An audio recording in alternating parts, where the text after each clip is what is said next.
दोस्तों नमस्कार, ये है मार्गदर्शन फॉर सिविल सर्विसेज। मैं अनुराग चौधरी। दोस्तों आज की वीडियो में प्रस्तुत है घटना चक्र संक्षिप्त सामान्य ज्ञान के अंतर्गत भारतीय राजव्यवस्था यानी इंडियन पॉलिटी के महत्वपूर्ण प्रश्नों का संकलन, जो आपके आगामी परीक्षाओं के लिए बहुत ही उपयोगी है।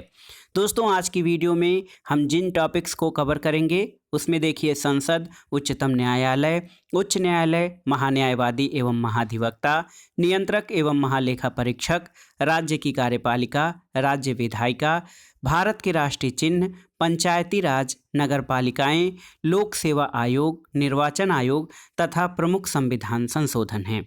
दोस्तों ये वीडियो आपके आगामी परीक्षाओं के सामान्य अध्ययन के साथ साथ अन्य प्रतियोगी परीक्षाओं जैसे LT grade, TGT, PGT, JIC प्रवक्ता, government degree college assistant professor और नेट जेआरएफ राजनीति विज्ञान के लिए बहुत ही उपयोगी है। तो आइए शुरू करते हैं आज का वीडियो। घटना चक्र संक्षिप्त सामान्य ज्ञान भारतीय राजव्यवस्था के महत्वपूर्ण प्रश्नों का भाग 2। इसमें सबसे पहले आइए संसद यानी पार्लियामेंट से संबंधित महत्वपूर्ण प्रश्नों को देखते हैं। दोस्तों संविधान के भाग 5 के अंतर्गत अनुच्छेद 79 यानी 79 से अनुच्छेद 122 तक संसद के गठन, संरचना, प्रक्रिया एवं शक्ति आदि का वर्णन किया गया है। और इसके अलावा अनुच्छेद 79 के अनुसार दोस्तों भारत की संसद राष्ट्रपति, राज्यसभा और लोकसभा से मिलकर बनती है। तो एक बहुत ही आसान सा प्रश्न है, अगर आपसे ये पूछा जाए कि भारत की संसद में कौन कौन शामिल हैं, तो इसमें राष्ट्रपति, राज्यसभा और लोकसभा तीनों शामिल हैं भारत की संसद में। और संसद द्वारा पारित कोई विधेयक तब तक कानून नहीं बनता जब तक राष्ट्रपति उसे अपनी स्वीकृति नहीं देता है। इसलिए लोकसभा और राज्यसभा के अतिरिक्त राष्ट्रपति संसद का अभिन्न अंग है। आइए देखते हैं संसद के महत्वपूर्ण सदन राज्यसभा के बारे में। दोस्तों राज्यसभा की अधिकतम सदस्य संख्या 250 निर्धारित है। इनमें 238 सदस्य राज्यों और संघ शासित प्रदेशों से अप्रत्यक्ष रूप से निर्वाचित होते हैं, जबकि 12 सदस्य राष्ट्रपति द्वारा मनोनीत किए जाते हैं और इसकी व्यवस्था अनुच्छेद 80(1) के अंतर्गत की गई है। आइए देखते हैं दोस्तों राज्यसभा सदस्य संख्या राज्यवार। देखिए आंध्र प्रदेश में राज्यसभा सदस्यों की संख्या 11 है, असम में 7 है, छत्तीसगढ़ में 5, गुजरात में 11 राज्यसभा सदस्य हैं और हिमाचल प्रदेश में 3 और झारखंड में 6, केरल में 9, महाराष्ट्र में 19। इसके अलावा दोस्तों मेघालय में 1, नागालैंड में 1, ओडिशा में 10, पंजाब में 7, सिक्किम में 1, त्रिपुरा से 1, उत्तराखंड से 3, तेलंगाना से 7 और देखा जाए अरुणाचल प्रदेश से 1 राज्यसभा सीट है और बिहार में 16 राज्यसभा सीटें हैं, गोवा से 1, हरियाणा में 5, जम्मू कश्मीर में 4, कर्नाटक में 12, मध्य प्रदेश में 11, मणिपुर में 1, मिजोरम में 1, जो राष्ट्रीय राजधानी क्षेत्र दिल्ली है वहाँ से 3 राज्यसभा सदस्य हैं, पुडुचेरी से दोस्तों 1, राजस्थान से 10, तमिलनाडु से 18, उत्तर प्रदेश से सर्वाधिक 31 राज्यसभा सदस्य जो हैं चुने जाते हैं और पश्चिम बंगाल से 16। दोस्तों राज्यसभा की सदस्यता के लिए जो न्यूनतम आयु सीमा है वो 30 वर्ष है और राज्यसभा आप जानते हैं एक अस्थायी सदन है जो कभी भंग नहीं होती है और राज्यसभा के सदस्यों का कार्यकाल 6 वर्षों का होता है। प्रत्येक 2 वर्ष पर इसके 1/3 सदस्य सेवानिवृत्त हो जाते हैं और ये व्यवस्था अनुच्छेद 83(1) के अंतर्गत की गई है। राज्यसभा की विशेष शक्तियाँ कौन कौन सी हैं इनके बारे में जान लेते हैं। दोस्तों देखिए अखिल भारतीय सेवा यानी ऑल इंडिया सर्विसेज के सृजन का अधिकार मात्र राज्यसभा को प्राप्त है और राज्यसभा अनुच्छेद 312 के अंतर्गत 2/3 बहुमत द्वारा अखिल भारतीय सेवा का सृजन कर सकती है। इसके अलावा राज्यसभा संविधान के अनुच्छेद 249 के तहत राज्य सूची के किसी विषय को राष्ट्रीय महत्व का घोषित कर सकती है। राज्यसभा का गठन 3 अप्रैल 1952 को किया गया था और इसकी पहली बैठक 13 मई 1952 को हुई थी। दूसरा सदन जो हमारा है वो है लोकसभा, जिसको कि पीपुल्स हाउस कहा जाता है दोस्तों लोकसभा संसद का निम्न सदन होता है, इसकी अधिकतम संख्या 530 प्लस 20 निर्धारित की गई है और वर्तमान में लोकसभा में सदस्यों की संख्या 543 है। इसमें से 524 सदस्य राज्यों से और 19 केंद्र शासित प्रदेशों से प्रत्यक्ष रूप से निर्वाचित होते हैं। आइए देख लेते हैं दोस्तों राज्यवार लोकसभा सदस्यों की संख्या के बारे में। आंध्र प्रदेश के 25 सदस्य हैं। सदस्य संख्या आंध्र प्रदेश में लोकसभा सीटें 25 हैं। अरुणाचल प्रदेश में 2, असम में 14, बिहार में 40, छत्तीसगढ़ में 11, गुजरात में 26, गोवा में 2, हिमाचल प्रदेश में 4, हरियाणा में 10, झारखंड में 14, जम्मू कश्मीर में 5 लोकसभा सीटें, केरल में 20, इसके अलावा कर्नाटक में 28, मेघालय में 2, महाराष्ट्र में 48, मणिपुर में 2 और देखिए दोस्तों मध्य प्रदेश में 29 लोकसभा सीटें हैं, मिजोरम में 1 है, नागालैंड में दोस्तों 1 लोकसभा सीट है, उड़ीसा में 21 है, पंजाब में 13 लोकसभा सीटें हैं, राजस्थान में 25, सिक्किम में 1 है, तेलंगाना में 17, तमिलनाडु में 39 लोकसभा सीटें हैं, त्रिपुरा में 2 है, उत्तर प्रदेश में सर्वाधिक 80 लोकसभा सीटें हैं, उत्तराखंड में 5, पश्चिम बंगाल में 42, अंडमान निकोबार द्वीप समूह में 1, दिल्ली जो कि राष्ट्रीय राजधानी क्षेत्र है वहाँ पे 7 जो है लोकसभा सीटें हैं, दादरा और नगर हवेली तथा दमन दीव में 2 लोकसभा सीटें हैं, चंडीगढ़ में 1, लक्षद्वीप में 1, पुडुचेरी में 1 और लद्दाख में 1 लोकसभा सीट है। तो यहाँ पर इस चार्ट से आप भारत के सभी राज्यों में लोकसभा सीटों की संख्या को समझ सकते हैं। दोस्तों लोकसभा का जो कार्यकाल होता है सामान्यतः 5 वर्ष होता है और मंत्रिपरिषद लोकसभा के प्रति सामूहिक रूप से उत्तरदायी होती है। लोकसभा की सदस्यता के लिए न्यूनतम आयु सीमा 25 वर्ष निर्धारित है। लोकसभा अध्यक्ष और उपाध्यक्ष के बारे में जानते हैं। दोस्तों अनुच्छेद 93 के अनुसार लोकसभा अपने सदस्यों में से एक अध्यक्ष और एक उपाध्यक्ष का चुनाव करती है। अध्यक्ष उपाध्यक्ष को और उपाध्यक्ष जो होता है ये अध्यक्ष को अपना त्यागपत्र दे सकता है। तो याद रखिएगा लोकसभा का अध्यक्ष अपना त्यागपत्र उपाध्यक्ष को और उपाध्यक्ष जो होता है डिप्टी स्पीकर ये अध्यक्ष को अपना त्यागपत्र दे सकता है। इसके अलावा दोस्तों अध्यक्ष जो होता है लोकसभा की कार्यवाहियों का संचालन और अध्यक्षता करता है। और एक प्रश्न बहुत ही महत्वपूर्ण है कि कोई विधेयक धन विधेयक है या नहीं इसका निर्णय लोकसभा अध्यक्ष करता है। कुछ अन्य तथ्यों को देख लेते हैं। देखिए अनुच्छेद 108 के तहत संसद के दोनों सदनों के संयुक्त अधिवेशन का प्रावधान किया गया है। और दोस्तों किसी साधारण विधेयक पर संसद के दोनों सदनों में गतिरोध की स्थिति में संयुक्त अधिवेशन राष्ट्रपति द्वारा बुलाया जाता है और लोकसभा अध्यक्ष दोनों सदनों के संयुक्त अधिवेशन की अध्यक्षता करता है। अनुच्छेद 118(4) के अंतर्गत ये व्यवस्था की गई है। प्रथम लोकसभा अध्यक्ष जीवी मावलंकर यानी गणेश वासुदेव मावलंकर और उपाध्यक्ष एम अनंत शयनम आयंगर थे। पहली महिला लोकसभा अध्यक्ष श्रीमती मीरा कुमार थी। और दोस्तों नवगठित लोकसभा के सबसे वरिष्ठ सदस्य को राष्ट्रपति नई लोकसभा की बैठक की अध्यक्षता करने, नए सदस्यों को शपथ दिलाने, अध्यक्ष पद के निर्वाचन का संचालन करने के लिए अस्थायी तौर पर नियुक्त करता है, जिसको कि प्रोटेम स्पीकर कहा जाता है। दोस्तों यहाँ पर देखिए क्षेत्रफल की दृष्टि से अगर जो देखा जाए तो सबसे बड़ा लोकसभा क्षेत्र कौन सा है, ये है लद्दाख और सबसे छोटा चांदनी चौक है। संसद की वित्तीय समितियों के बारे में जानते हैं। देखिए दोस्तों लोक लेखा समिति संसद की अस्थायी समिति है। इसमें कुल 22 सदस्य होते हैं और 15 सदस्य लोकसभा से, 7 सदस्य राज्यसभा से लिए जाते हैं और इस समिति के अध्यक्ष को लोकसभा अध्यक्ष द्वारा नियुक्त किया जाता है। दूसरी महत्वपूर्ण समिति है प्राक्कलन समिति। प्राक्कलन समिति के सदस्यों की संख्या 30 होती है जो कि केवल लोकसभा से लिए जाते हैं। तीसरी है सार्वजनिक उपक्रम समिति। इसमें सदस्यों की संख्या 22 होती है जिनमें से 15 सदस्य लोकसभा से और 7 सदस्य राज्यसभा से लिए जाते हैं। इसके अलावा कोई भी मंत्री इस समिति का सदस्य नहीं हो सकता है। आइए देखते हैं दोस्तों महत्वपूर्ण शब्दावली यानी टर्मिनोलॉजी के बारे में। शून्यकाल तो संसद के दोनों सदनों में प्रश्नकाल के बाद 12 से 1 बजे के बीच का समय शून्यकाल कहा जाता है।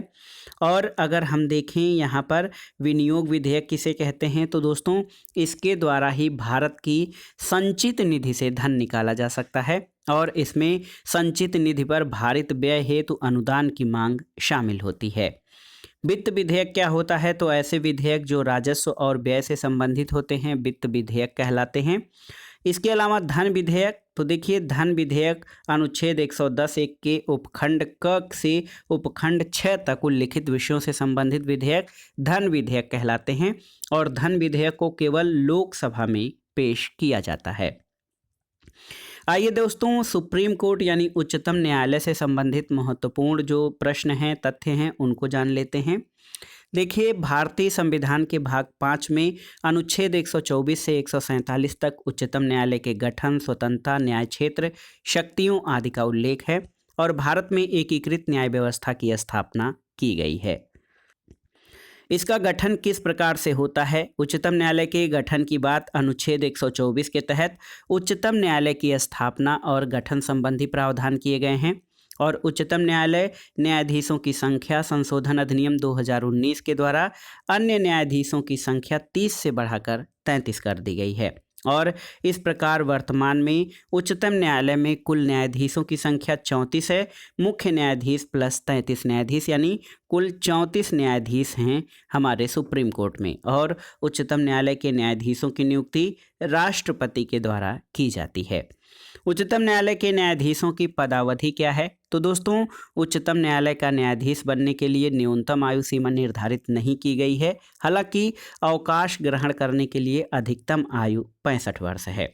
पद मुक्ति तो उच्चतम न्यायालय के न्यायाधीशों को साबित कदाचार या असमर्थता, केवल 2 ही कारण होते हैं उच्चतम न्यायालय के न्यायाधीशों को उनके पद से हटाने के लिए। साबित कदाचार या असमर्थता के आधार पर संसद के दोनों सदनों के कुल सदस्य संख्या के बहुमत द्वारा और उपस्थित तथा मत देने वाले सदस्यों के कम से कम 2/3 बहुमत से पारित समावेदन के आधार पर राष्ट्रपति द्वारा हटाया जा सकता है। उच्चतम न्यायालय की अधिकारिता, इसमें आइए देख लेते हैं प्रारंभिक अधिकारिता। तो दोस्तों भारत सरकार और एक या एक से अधिक राज्यों के मध्य उत्पन्न विवादों में या भारत सरकार और कोई एक राज्य या अनेक राज्यों में से एक या एक से अधिक राज्यों के बीच विवादों में और साथ ही साथ 2 या 2 से अधिक राज्यों के बीच ऐसे विवाद जहां वैधानिक अधिकारों का प्रश्न शामिल है, ये उच्चतम न्यायालय के प्रारंभिक क्षेत्राधिकार के अंतर्गत आते हैं। दोस्तों उच्चतम न्यायालय के अपीलीय क्षेत्राधिकार में देखिए, उच्चतम न्यायालय देश का सबसे बड़ा अपीलीय न्यायालय है और ये निचली अदालतों के फैसलों के खिलाफ सुनवाई करता है।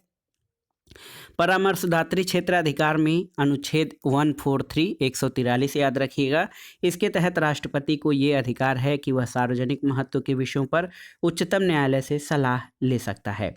पुनर्विचार संबंधी क्षेत्राधिकार, तो पुनर्विचार संबंधी क्षेत्राधिकार आपका अनुच्छेद 137, इसके तहत उच्चतम न्यायालय को ये अधिकार प्राप्त है कि वह स्वयं के निर्णयों पर पुनर्विचार कर सके। तो और कुल मिलाकर स्वयं के द्वारा पारित निर्णयों पर पुनर्विचार की शक्ति ये न्यायिक सक्रियता या जुडिशियल जो है रिव्यू के न्यायिक पुनर्विलोकन या जुडिशियल रिव्यू के अंतर्गत शामिल है।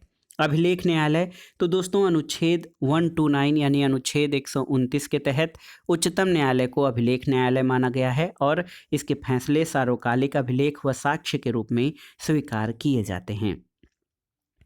आइए देखते हैं उच्च न्यायालय यानी हाई कोर्ट से संबंधित महत्वपूर्ण तथ्यों को।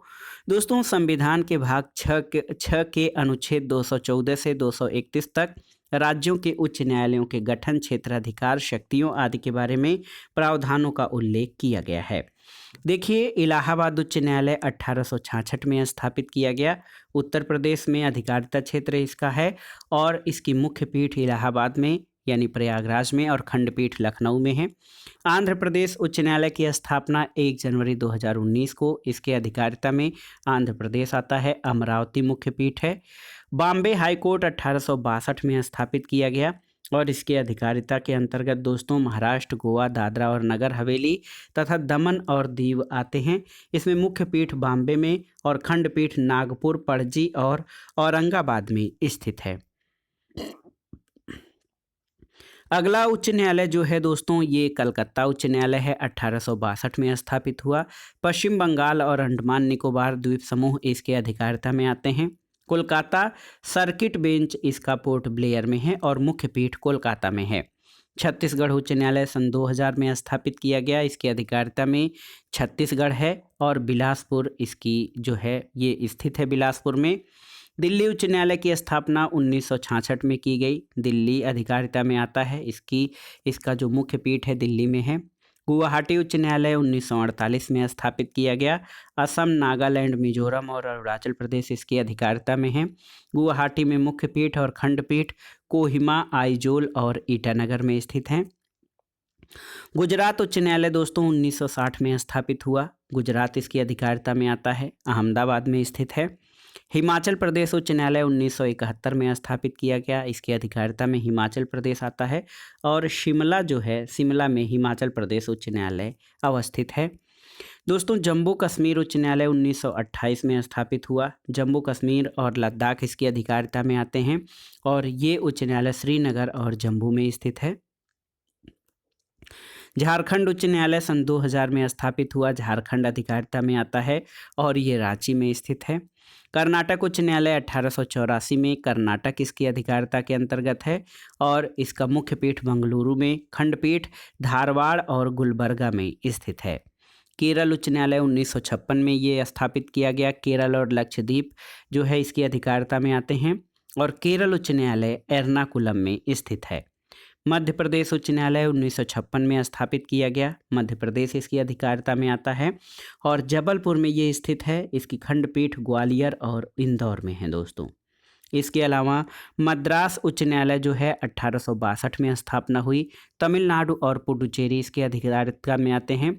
चेन्नई में मुख्य पीठ और खंडपीठ मदुरई में है। ओडिशा उच्च न्यायालय 1948 में स्थापना हुई, ओडिशा में है और कटक में स्थित है। पटना उच्च न्यायालय 1916 में स्थापित हुआ, बिहार अधिकारिता इसकी है और ये पटना में स्थित है। पंजाब और हरियाणा उच्च न्यायालय 1966 में इसकी स्थापना हुई, पंजाब, हरियाणा और चंडीगढ़ इसके अधिकारिता में है और ये चंडीगढ़ में स्थित है। राजस्थान उच्च न्यायालय 1949 में स्थापित हुआ, राजस्थान अधिकारिता में आता है, जोधपुर में इसका मुख्य पीठ और खंडपीठ जयपुर में है। सिक्किम उच्च न्यायालय 1975 में स्थापित हुआ और सिक्किम इसकी अधिकारिता के अंतर्गत आता है, गंगटोक में स्थित है। उत्तराखंड उच्च न्यायालय 2000 में स्थापित हुआ, उत्तराखंड जो है इसकी अधिकारिता में आता है, नैनीताल में ये स्थित है। इसके अलावा दोस्तों देखिए आप देख सकते हैं मेघालय उच्च न्यायालय की स्थापना मार्च 2013 में हुई, मेघालय इसकी अधिकारिता में आता है और शिलांग जो है यहाँ पर स्थित है। मणिपुर उच्च न्यायालय मार्च 2013 में स्थापित हुआ, मणिपुर अधिकारिता में है, इम्फाल में स्थित है। त्रिपुरा उच्च न्यायालय की स्थापना मार्च 2013 में हुई, त्रिपुरा इसके जो है अधिकारिता में आता है और अगरतला में ये स्थित है। और देखिए तेलंगाना हाई कोर्ट 1 जनवरी 2019 को स्थापित हुआ, तेलंगाना इसकी अधिकारिता में आता है और ये हैदराबाद में स्थित है। दोस्तों देखिए उच्च न्यायालय के न्यायाधीशों की नियुक्ति राष्ट्रपति करता है और उच्च न्यायालय के न्यायाधीशों के सेवानिवृत्ति की अधिकतम आयु 62 वर्ष है, इससे पूर्व भी वे राष्ट्रपति को संबोधित कर अपना त्यागपत्र दे सकते हैं। अनुच्छेद 215 के अनुसार प्रत्येक उच्च न्यायालय एक अभिलेख न्यायालय होता है और केंद्र शासित प्रदेशों में दिल्ली और जम्मू कश्मीर के पास अपना उच्च न्यायालय है। भारत में अगर जो उच्च न्यायालयों की संख्या देखी जाए तो कुल 25 उच्च न्यायालय हैं और 1862 में सबसे पहले कलकत्ता, बम्बई और मद्रास में उच्च न्यायालयों की स्थापना हुई थी। उच्च न्यायालय की शक्तियां देख लेते हैं तो दोस्तों अनुच्छेद 226 के तहत नागरिकों के मौलिक अधिकारों और अन्य अधिकारों की रक्षा के लिए उच्च न्यायालय को रिट जारी करने का अधिकार प्राप्त है और रिटों की संख्या कितनी होती है, रिट के कितने प्रकार होते हैं आपको बताना है। अब आइए देखते हैं महान्यायवादी और महाधिवक्ता से संबंधित महत्वपूर्ण तथ्यों को। देखिए दोस्तों भारतीय संविधान के अनुच्छेद 76 में भारत के महान्यायवादी का उल्लेख किया गया है और महान्यायवादी भारत सरकार का प्रथम विधि अधिकारी होता है और इसके कर्तव्यों में भारत सरकार को विधि संबंधी ऐसे विषयों पर सलाह देना और विधिक रूप से ऐसे अन्य कार्यों का पालन करना शामिल है जो कि राष्ट्रपति समय समय पर निर्देशित करे। अनुच्छेद 76(1) के अनुसार उच्चतम न्यायालय के न्यायाधीश की योग्यता रखने वाले व्यक्ति को राष्ट्रपति महान्यायवादी पद पर नियुक्त करता है और महान्यायवादी राष्ट्रपति के प्रसाद पर्यंत अपने पद पर कार्य करता है या अपना पद धारण करता है। देखिए दोस्तों, महान्यायवादी की सहायता के लिए एक सॉलिसिटर जनरल और एडिशनल सॉलिसिटर जनरल होते हैं। अनुच्छेद 165 के तहत राज्य के महाधिवक्ता की व्यवस्था की गई है और ये राज्य का सर्वोच्च विधि अधिकारी होता है। नियंत्रक और महालेखा परीक्षक यानी सीएजी के बारे में जानते हैं। दोस्तों, अनुच्छेद 148 के अनुसार भारत का एक नियंत्रक और महालेखा परीक्षक होगा जिसकी नियुक्ति राष्ट्रपति करता है। इसका कार्यकाल 6 वर्ष होता है। यदि इससे पूर्व वह 65 वर्ष की आयु प्राप्त कर लेता है तो वह अवकाश ग्रहण कर लेगा और वह केंद्र सरकार के लेखा से संबंधित रिपोर्ट राष्ट्रपति को देता है जो उसे संसद के पटल पर रखवाते हैं और वह राज्य सरकार के लेखा से संबंधित रिपोर्ट राज्यपाल को देता है जो उसे विधानमंडल के पटल पर रखवाते हैं। आइए भारत की संचित निधि के बारे में जानते हैं। दोस्तों, अनुच्छेद 266 के तहत भारत और राज्यों की संचित निधियों और लोक लेखाओं का प्रावधान किया गया है। संसद द्वारा विनियोग विधेयक पारित करके ही कोई धनराशि भारत की संचित निधि से निकालकर व्यय की जाती है। दूसरा महत्वपूर्ण आकस्मिकता निधि है। तो याद रखिएगा, अनुच्छेद 267 संसद और राज्य विधानमंडल को भारत या राज्य के आकस्मिकता निधि सृजित करने की शक्ति देता है। आइए जानते हैं राज्य की कार्यपालिका के बारे में। तो देखिए, भारतीय संविधान के भाग 6 के अंतर्गत अनुच्छेद 153 से 167 तक राज्य कार्यपालिका के बारे में बताया गया है और राज्य कार्यपालिका में राज्यपाल, मुख्यमंत्री, मंत्रिपरिषद, महाधिवक्ता आदि शामिल होते हैं। राज्यपाल, दोस्तों, अनुच्छेद 153 के अनुसार प्रत्येक राज्य का एक राज्यपाल होता है और किसी एक ही व्यक्ति को या दो से अधिक राज्यों का राज्यपाल भी नियुक्त किया जा सकता है। अनुच्छेद 153 में ये व्यवस्था है और राज्यपाल पद के लिए जो योग्यताएं हैं उसमें ये है कि वो भारत का नागरिक हो और 35 वर्ष की आयु पूरी कर चुका है वो। नियुक्ति और पदावधि के बारे में जानते हैं। तो राज्यपाल की नियुक्ति राष्ट्रपति द्वारा सामान्यतया 5 वर्ष की अवधि के लिए किया जाता है और राज्यपाल राष्ट्रपति के प्रसाद पर्यंत पद धारण करता है, अनुच्छेद 156(1) के अनुसार। आइए दोस्तों, राज्यपाल की शक्तियां यानी work or power of governor के बारे में जानते हैं।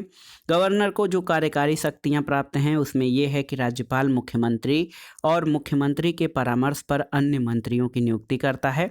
राज्यपाल राज्य लोक सेवा आयोग के अध्यक्ष और सदस्यों की नियुक्ति करता है और राज्यपाल राज्य विश्वविद्यालयों के कुलपतियों की नियुक्ति करता है। इसके अलावा राज्यपाल राज्य के उच्च सदन अर्थात विधान परिषद, जिसको कि लेजिस्लेटिव काउंसिल कहते हैं, इसके कुल सदस्य संख्या के 1/6 सदस्यों को मनोनीत करता है जो कि साहित्य, कला, विज्ञान, समाज सेवा और सहकारिता के क्षेत्र में विशेष ज्ञान और अनुभव रखते हैं। आइए राज्यपाल की विधायी शक्तियों के बारे में जानते हैं। दोस्तों, राज्यपाल राज्य विधानमंडल के सत्र को आहूत करने, संबोधित करने, विघटित तथा सत्रावसान कर सकता है।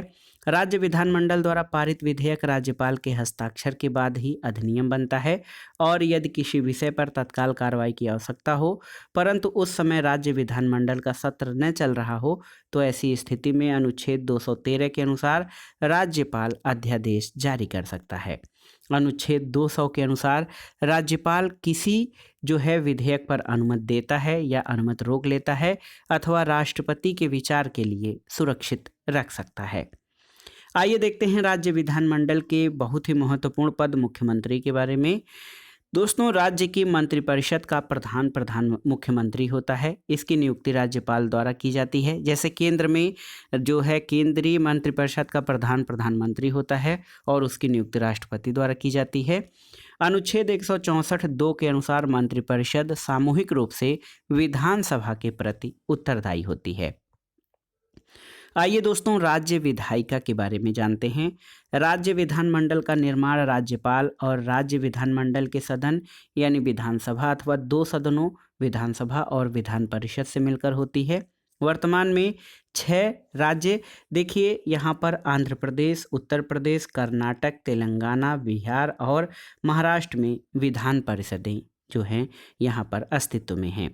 विधान परिषद के बारे में जानते हैं दोस्तों। विधान परिषद या लेजिस्लेटिव काउंसिल जो होती है अनुच्छेद 169 के अनुसार, देखिए दोस्तों, संसद विधान परिषद का गठन और विघटन कर सकती है यदि संबंधित राज्य की विधानसभा द्वारा इस संबंध में संकल्प को विधानसभा के कुल सदस्य संख्या के बहुमत और उपस्थित तथा मत देने वाले सदस्यों के कम से कम 2/3 बहुमत से पारित किया जाए तो कुल मिलाकर आप जान लीजिए कि विधान परिषद के गठन से संबंधित जो प्रक्रिया है वो संसद जो है विधान परिषद के गठन और विघटन कर सकती है।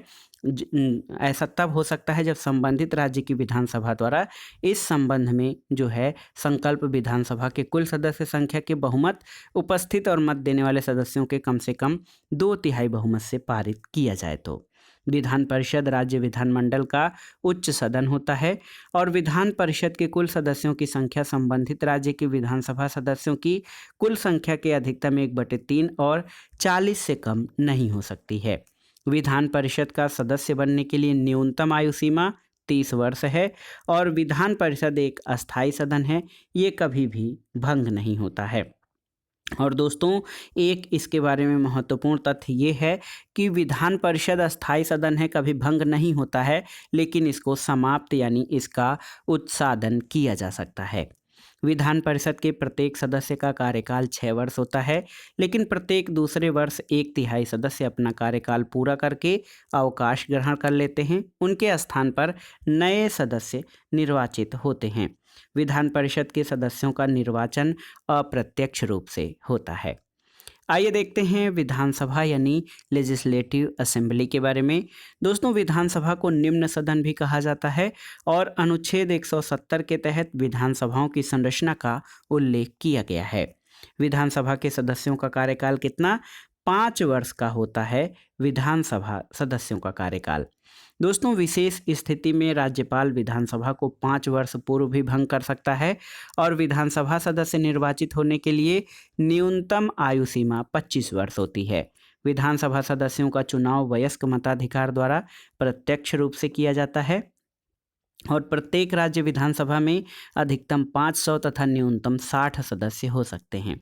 दोस्तों, लेकिन अपवाद स्वरूप आप देख सकते हैं कि गोवा और मिजोरम में 40 और सिक्किम में केवल 32 विधानसभा सदस्य संख्या है, जबकि कहा गया है कि प्रत्येक राज्य की विधानसभा में न्यूनतम 60 सदस्य होते हैं। तो याद रखिएगा, गोवा मिजोरम में 40 और सिक्किम में केवल 32 विधानसभा सदस्य हैं। अब आइए भारत के राष्ट्रीय चिन्ह से संबंधित महत्वपूर्ण तथ्यों को देखते हैं। देखिए, राष्ट्रीय प्रतीक सारनाथ स्थित सम्राट अशोक के सिंह स्तंभ के शीर्ष भाग को भारत सरकार द्वारा 26 जनवरी 1950 को राष्ट्रीय प्रतीक के रूप में अपनाया गया है। इसके निचले भाग पर सत्यमेव जयते देवनागरी लिपि में लिखा गया है और ये सूक्ति वाक्य मुंडकोपनिषद से लिया गया है, जिसका अर्थ होता है सत्य की विजय होती है। राष्ट्रगान, दोस्तों, राष्ट्रगान हमारा जनगण मन अधिनायक जय है। इसको संविधान सभा द्वारा 24 जनवरी 1950 को भारत के राष्ट्रगान के रूप में स्वीकार किया गया है। इसके रचयिता रविंद्रनाथ टैगोर हैं और इसको गाने का समय 52 सेकंड निर्धारित किया गया है, जबकि संक्षिप्त रूप से इसे 20 सेकंड में गाया जा सकता है। इसे सर्वप्रथम 27 दिसंबर 1911 को भारतीय राष्ट्रीय कांग्रेस के कलकत्ता अधिवेशन में गाया गया था, जिसकी अध्यक्षता विशन नारायण धर ने की थी। दोस्तों, राष्ट्रगीत तो हमारा राष्ट्रीय गीत वंदे मातरम है और इसको राष्ट्रीय गीत के रूप में याद रखिएगा। 24 जनवरी 1950 को ही जो वंदे मातरम है इसको हमारे राष्ट्रीय गीत के रूप में स्वीकार किया गया था। राष्ट्रीय गीत बंकिम चंद्र चटर्जी के उपन्यास आनंद मठ से लिया गया है और इसे सर्वप्रथम भारतीय राष्ट्रीय कांग्रेस के 1896 के अधिवेशन में गाया गया था, जिसके अध्यक्ष रहीमतुल्लाह सयानी थे। हमारा राष्ट्रीय ध्वज क्या है? तो राष्ट्रीय ध्वज जो है हमारा तिरंगा है और राष्ट्र ध्वज के वर्तमान स्वरूप को 22 जुलाई 1947 को अपनाया गया था। तिरंगे में केसरिया रंग साहस और शौर्य का प्रतीक है, सफ़ेद रंग धर्मचक्र के साथ शांति और सत्य का, और हरा रंग समृद्धि का प्रतीक है। सफ़ेद पट्टी के बीच में नीले रंग की 24 तीलियों वाला चक्र है, जिसे सम्राट अशोक के सारनाथ सिंह स्तंभ से लिया गया है। और ध्वज की चौड़ाई और लंबाई का अनुपात क्रमशः 2 और 3 का होता है, यानी चौड़ाई 2 के अनुपात में और लंबाई 3 के अनुपात में होती है। अब आइए राष्ट्रीय कैलेंडर के बारे में जानते हैं। तो दोस्तों, ग्रिगोरियन कैलेंडर के साथ साथ शक संवत पर आधारित राष्ट्रीय पंचांग को 22 मार्च 1957 को अपनाया गया था। इसका पहला महीना चैत्र होता है, जो कि सामान्य वर्ष में 22 मार्च और लीप ईयर में 21 मार्च को शुरू होता है। भारत का राष्ट्रीय पशु बाघ यानी पैंथेरा टाइग्रिस को घोषित किया गया है। मोर यानी जो पिकॉक है, जिसको वैज्ञानिक नाम पाओ क्रिस्टेटस है, इसको राष्ट्रीय पक्षी का दर्जा दिया गया है।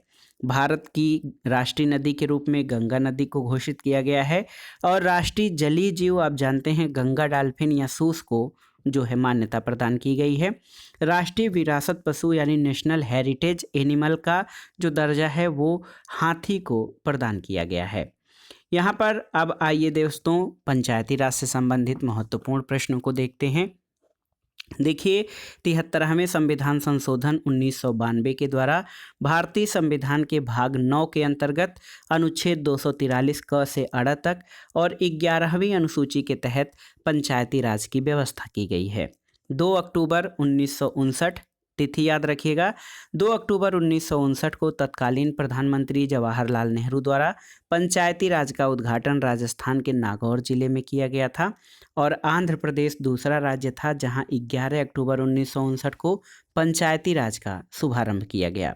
73वें संविधान संशोधन अधिनियम द्वारा पंचायती राज के त्रिस्तरीय ढांचे यानी ग्राम स्तर पर ग्राम पंचायत, खंड स्तर पर पंचायत समिति और जिला स्तर पर जिला परिषद के गठन की व्यवस्था की गई है। आइए देख लेते हैं पंचायती राज से संबंधित महत्वपूर्ण समितियों के बारे में। पहली महत्वपूर्ण समिति है बलवंत राय मेहता समिति, वर्ष याद रखिएगा 1957 में। दूसरा अशोक मेहता समिति 20 साल बाद 1977 में। GVK राव समिति 1985 में गठित की गई थी। LM सिंघवी समिति 1986 में और PK थुंगन समिति 1988। तो दोस्तों, यहाँ से इन समितियों का क्रम भी पूछा जाता है बार बार, तो याद रखिएगा।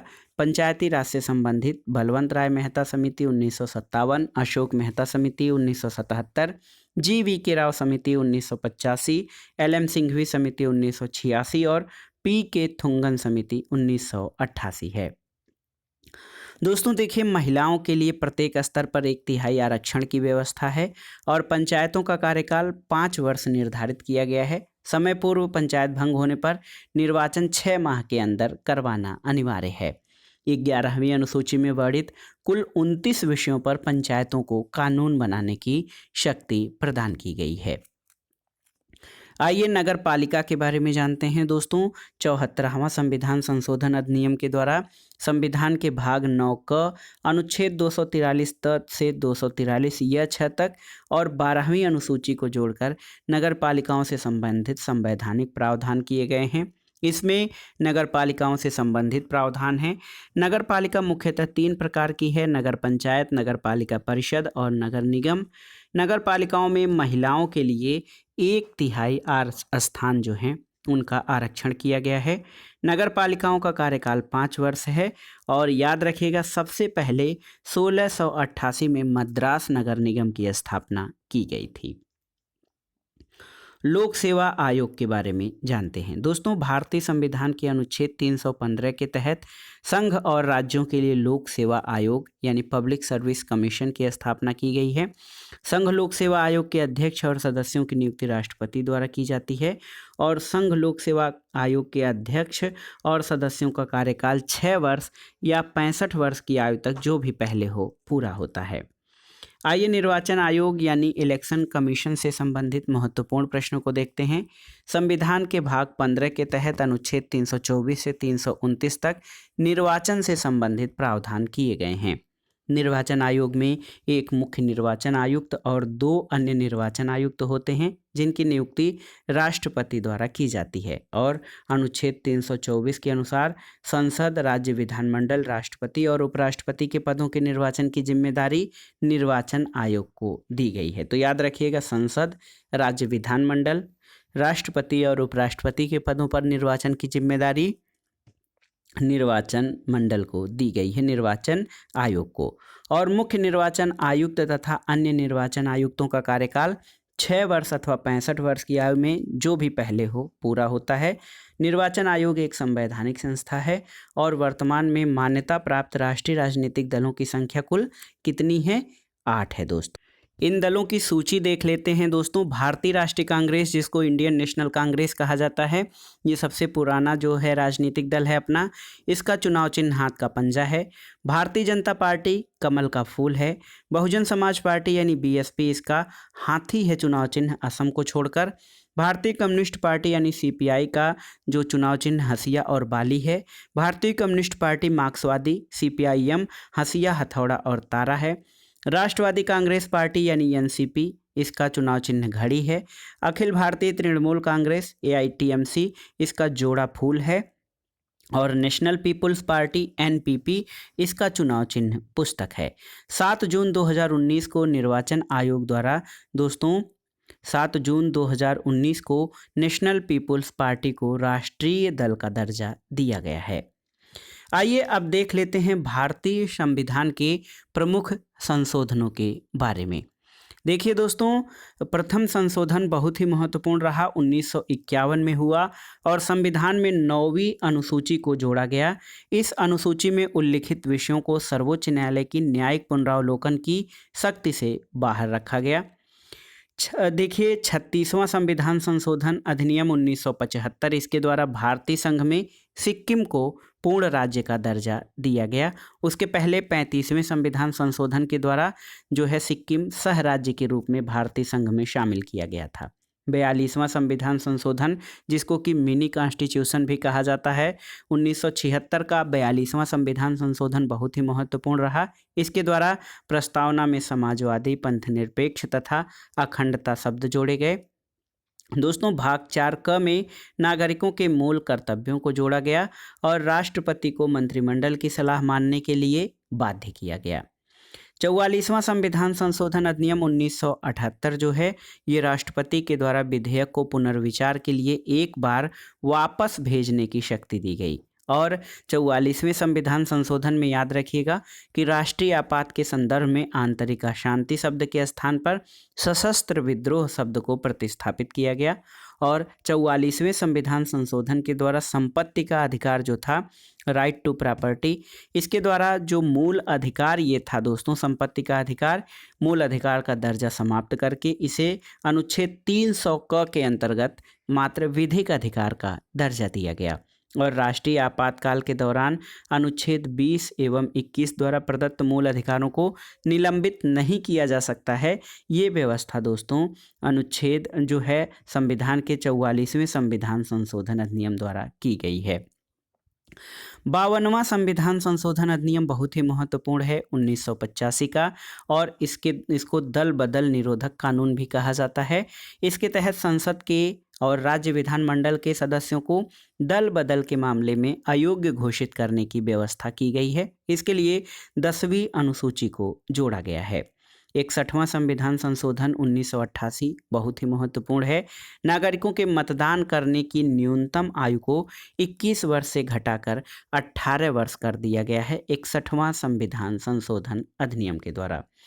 दोस्तों इसके अलावा देखिए एक महत्वपूर्ण संविधान संशोधन 69वां संविधान संशोधन अधिनियम 1991 है। इसके द्वारा दोस्तों संघ शासित प्रदेश दिल्ली को राष्ट्रीय राजधानी क्षेत्र का दर्जा दिया गया और इसके अलावा दिल्ली के लिए 70 सदस्यीय विधानसभा की व्यवस्था की गई। 73वां संविधान संशोधन 1992, इसके द्वारा संविधान में भाग 9 और 11वीं अनुसूची जोड़कर पंचायतों को संवैधानिक दर्जा दिया गया। 74वां संविधान संशोधन अधिनियम 1992, संविधान में भाग 9 क तथा 12वीं अनुसूची जोड़ी गई है। 86वां संविधान संशोधन 86th कॉन्स्टिट्यूशनल अमेंडमेंट 2002 का है। ये बहुत ही महत्वपूर्ण है क्योंकि इस संशोधन के द्वारा प्रारंभिक शिक्षा को मूल अधिकार का दर्जा प्रदान किया गया है। 91वां संविधान संशोधन अधिनियम 2003, इसके द्वारा मंत्रिपरिषद के आकार को सीमित किया गया है जो कि लोकसभा की कुल सदस्य संख्या के 15% से अधिक नहीं हो सकता है। 97वां संविधान संशोधन अधिनियम 2011 दोस्तों, ये देखिए सहकारी समिति बनाने का अधिकार अनुच्छेद 19 के तहत मौलिक अधिकार बन गया है। 101वां संविधान संशोधन अधिनियम 2016, इसके तहत वस्तु एवं सेवा कर यानी गुड्स एंड सर्विस टैक्स से संबंधित प्रावधान शामिल किए गए हैं। तो जीएसटी से संबंधित प्रावधान अनुच्छेद 101। 102वां संविधान संशोधन अधिनियम क्या है? तो ये है दोस्तों 2018 का, जिसमें राष्ट्रीय पिछड़ा वर्ग आयोग को संवैधानिक दर्जा प्रदान किया गया है। 103वां संविधान संशोधन अधिनियम 2019, इसमें देखिए EWS, जिसको कि इकोनॉमिकल वीक सेक्शन कहा जाता है, सामान्य वर्ग के गरीब बच्चों को आर्थिक आधार पर 10% आरक्षण की व्यवस्था EWS में 10% आरक्षण का प्रावधान किया गया है। ये 103वें संविधान संशोधन 2019 के द्वारा। और 104वां संविधान संशोधन अधिनियम 2019, इसमें लोकसभा और राज्य विधानमंडल में अनुसूचित जातियों और जनजातियों के लिए स्थानों के आरक्षण में 10 वर्ष की वृद्धि और लोकसभा और राज्य विधानसभा में नाम निर्देशन जो कि नामांकन होता था, आंग्ल भारतीय समुदाय का मनोनयन जो किया जाता था, वो प्रावधान समाप्त कर दिया गया है। और देखिए लेटेस्ट 105वां संविधान संशोधन अधिनियम 2021 क्या कहता है? तो ये अधिनियम सामाजिक और शैक्षणिक रूप से पिछड़े वर्गों की पहचान करने और निर्दिष्ट करने के लिए राज्य और केंद्र शासित प्रदेशों की शक्ति को पुनर्स्थापित करता है। तो दोस्तों ये था आज का वीडियो। इसमें आपने देखा विभिन्न परीक्षाओं के सामान्य ज्ञान और सामान्य अध्ययन के लिए उपयोगी भारतीय राज्य व्यवस्था के महत्वपूर्ण प्रश्न, और ये प्रश्न आपके आगामी अन्य प्रतियोगी परीक्षाओं जैसे LT grade, TGT, PGT, GIC प्रवक्ता परीक्षा, गवर्नमेंट डिग्री कॉलेज आदि के लिए भी बहुत ही उपयोगी तथा महत्वपूर्ण है। आप इन प्रश्नों को तैयार कर लीजिएगा। दोस्तों भारतीय राज्य व्यवस्था को जो शार्ट में हमने समझने का प्रयास किया है, इसमें देखिए इसका 2 भागों में हमने संपूर्ण राज्य व्यवस्था को कवर किया। अब भारतीय राज्य व्यवस्था का जो भाग था, संपूर्ण भाग, यहीं पे समाप्त होता है।